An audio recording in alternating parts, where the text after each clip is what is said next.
All right. Well, there's going to be three things I'm going to start with here. I will not be singing, Professor Crespo. 2, Souk Money. That's one of the best names I've ever heard, especially coming from somebody named Bob, who's always wished I had a more elaborate name, but you can spell it forwards and backwards. For you Harvard grads, you should pick that up.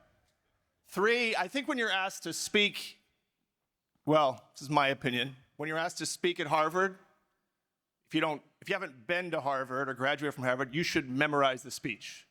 So I memorized it for you here. So if I fumble and stumble, which I may or may not do, bear with me. I named my speech, which I'm not sure was a good idea or not, because I don't know that people name their speech, but I did name it. The name of my speech is called The Tortoise. If The Tortoise was a movie, and I asked my buddy, you don't want to go see The Tortoise, he'd probably say, what are you talking about? I don't want to see that movie. If it was a book, you probably wouldn't read it. But again, since we're talking to a highly educated crowd, by the time I'm done, you're going to understand why I named it what I did. Right now, in this very second, we sit in the most impatient time in the history of the world. The problem is 30 seconds from now, we'll be more impatient than we are now. So what do we do with that? You want a song? How fast can you get a song? You pull out your phone right now. Is it 15 seconds? 30? How about a movie? Is that 2 minutes? And we stare at that little circle going around and going, what's going on with the Wi-Fi? I got to get this movie. It's taken 3 minutes for the 2-hour movie. For those of the older people in the crowd, there was a store called Blockbuster Video. We would hope that they had Ghostbusters in stock. We would drive with our mom or dad. If we begged them, we got to get there, it might be gone. And we'd show up and there was a little placard and the VCR tape wasn't there. And we didn't know what to do. So you'd look at your buddy and you'd say, what are we going to do? And he'd say, there are 6 channels on TV. We can go see what's on TV back at the house.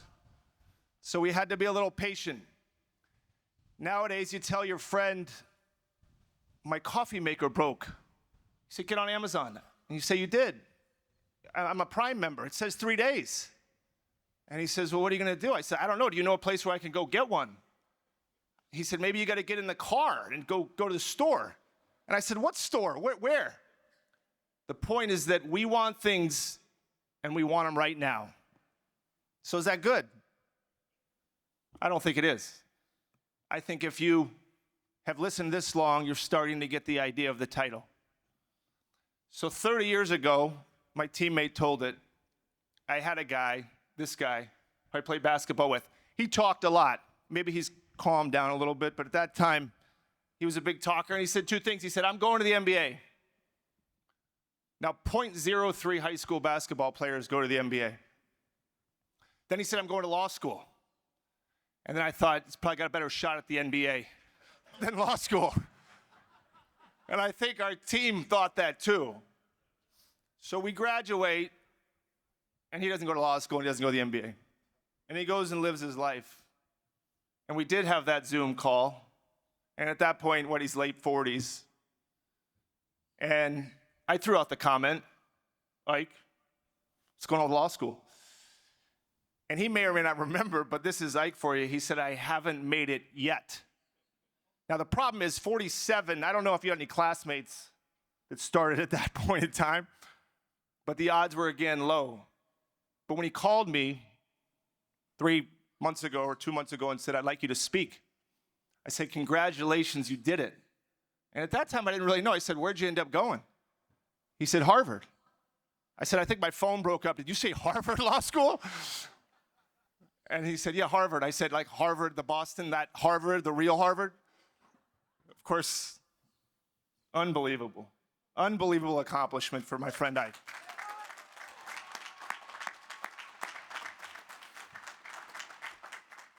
So what if Ike was impatient? I don't know what would have happened in his life. I know he wouldn't be sitting at Harvard Law School, graduating from this school. I know he wouldn't have 2 sons and a lovely wife that get to watch it. So maybe 30 years was the right amount. Maybe the idea that formed in his head at 21, maybe that slow, deliberate pace was the pace that was right for him. In 2015, when I was general manager of the Warriors, we had just fired a coach, a good coach. We'd been to the playoffs 2 years in a row, and it was risky. If it didn't work, I'd probably be fired. But we thought it was the right thing to do. So we let go of a coach who had never coached high school, college, NBA, anything. We then hired a coach who had never coached high school, college, anything. He had as much experience coaching as all of you. But we thought he'd be good. His name was Steve Kerr. Yeah, he should. He's the best. One of the first ideas Steve Kerr had was, I'm going to ask Andre Iguodala, who was one of our better players, who we had signed the year before, who had many options to go play for a lot of different teams. I'm going to go ask Andre Iguodala if he'll come off the bench. And I said, I can't believe we hired this guy. What is he doing? And I said, how are you going to do that? And he said, we both went to Arizona, Wildcats, and I think that might give me some equity with this conversation. So he goes to Iguodala and he says, Andre, I'd like you to come off the bench. Now, for anybody that's played any sport, many of you have or know, that's a demotion. There's no way around it. That's a demotion. So Andre looks at the coach, who's never coached, and said, if you think that's the best for the team, I'll do it. And the reason the coach wanted to do it was the guy that had been coming off the bench wasn't quite as good as Andre would be coming off the bench. So we had to start a guy that had been coming off the bench to be the best team we could be. So Andre looks at him and he says, if that's what you think this team needs, I'll do it. Now, picture this. You're in your law firm, you've got a corner office, you're making money, everybody knows you deserve it. And the boss comes in and says, hey, Susie, we got to take that corner office. We're not as good with you there. We got to move somebody up into your office. You're going to come over here. Here's the cubicle. But it's the best thing for the company. And by the way, we're going to put it on Sports Center tonight so everybody knows. And your friends and family are going to wonder what's going on. That's the equivalent of it. So Andre says, I'll do it if it's the best thing for the team. So the season begins, and the media asks Andre immediately, what's going on with you coming off the bench? And he looks at the camera and the recorder and says, this is the best thing for the team. And the reporter turns off their recorder and says, seriously, tell me what's really going on. This can't be good. You can't like this. And Andre says, it's the best thing for the team. Now, Andre's individual numbers that year all go down. Minutes, points, rebounds, assists, all of them. But the team does well. So well that we go to the NBA Finals for the first time in 40 years. We got a few of them out here. And we're down 2-1 in Cleveland. NBA Finals, the first team to win 4 games wins the championship. This is probably the most pivotal moment of the last 40 years for us. Steve comes to me and says, I think I'm about starting Iguodala tonight. And I said, well, that's kind of a big thing. We haven't been doing that all year. I said, whose idea was this? He says, Nick Uren. I said, Nick, the assistant video coordinator who's like 25 years old? Yeah, Nick, I think it's a good idea. I said, okay. He said, I'm either going to bring him in right away or I'm going to start him. I said, look, the only thing I'll tell you is if you're going to do it, do it. Do it right off the bat. So he starts Iguodala. We start the game down 8-0. But we end up winning the game. And after the game, if you want to talk about leadership, they asked Steve Kerr, why'd you do it? You haven't been doing it all year. He said, a guy named Nick Uren on my staff mentioned it was a good idea. And I shouldn't need to tell you that if we had lost and they said, why'd you do it? He would have said, I thought it would be a good idea. That's the lesson in leadership. So we keep going, and we win the next 2 games after that. We win the NBA championship. And when you win an NBA championship, I hope you all do, all you people that want to be in sports, there's a stage like this, and I was standing over there, and the NBA commissioner's carrying the MVP trophy for the most valuable player in the NBA Finals. And we're in a commercial break, and I say to him, who won the MVP? And he says, Iguodala. And I thought to myself, I will tell this story forever. Patience. He waited a whole year, took it, suffered individually for the team. Humility. Knew that the team was best if he came off the bench. All the things that matter in winning, in competing. And I can also tell you this, just like I said about Ike. What if in that moment, when he was asked to come off the bench, Andre would have said, nah, find someone else. I'm one of the best players on this team. I'm a starter. By the way, you've never coached before in your life, so why would I listen to you? He didn't do any of that. What is his reward? That's the biggest reward in sports, to be the most valuable player in the biggest stage of your sport. So I think about that, and I think about patience.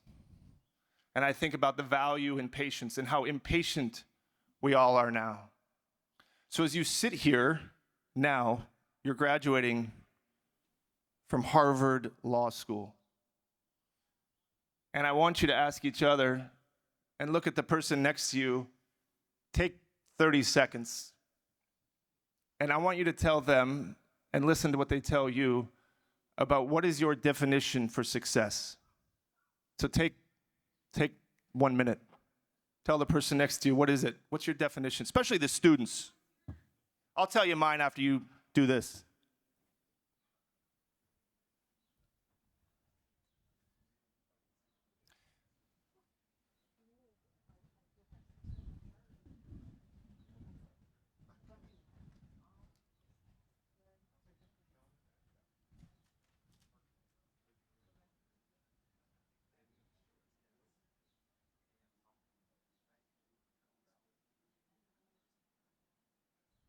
All right, time's up.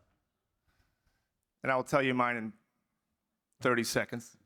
I watched a 30 for 30. If you don't know what that is, that's a sports documentary where they profile a famous athlete. And they were profiling this athlete who had won championships, made a lot of money, had a lot of accolades. And the show was 30 minutes or whatever it was. And at the end, they interviewed his son. And they said, what was it like growing up with your dad? He said, my dad wasn't around much. I don't know him that well. So when you think about success, I'll tell you my definition. It doesn't have to be yours. It probably isn't yours. That doesn't mean yours is bad. But I've seen and been around unbelievable wealth, fame, and I'm sure you have too, many of you. But what mine is for those that know you the best to love you the most. And if you go as you go through life and as you go through your career, it's okay to go slow. I don't know any friends that I've made in 3 days. I don't know any relationships that are valuable to me that happened in 1 year. I met Ike 30 years ago. He asked me to speak in one of the biggest days of his life. Those are the relationships. When you're working, there will be people taking shortcuts.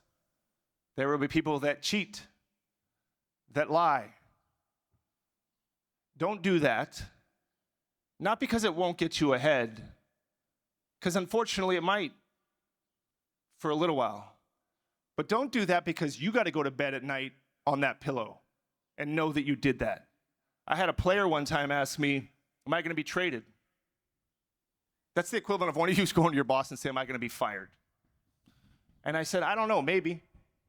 And he looked at me like I was crazy. And I said, I'm not going to lie.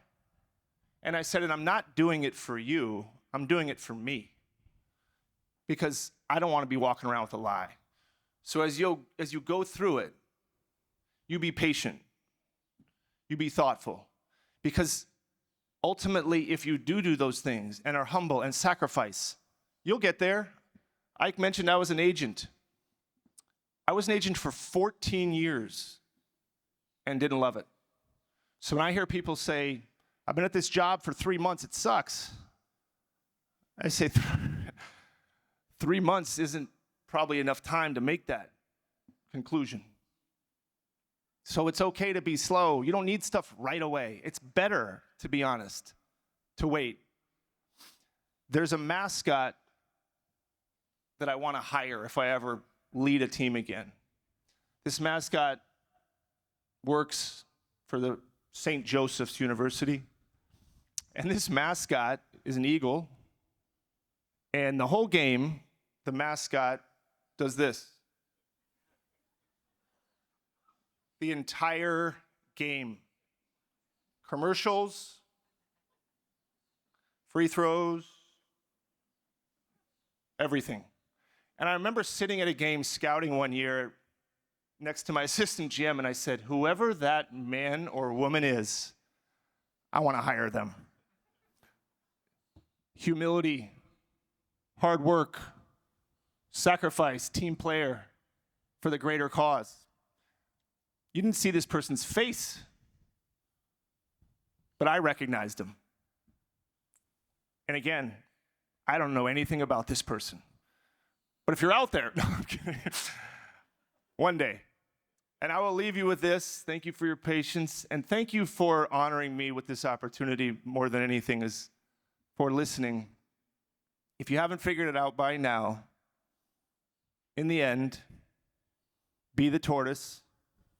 Because in the end, the tortoise does win the race. Thank you very much.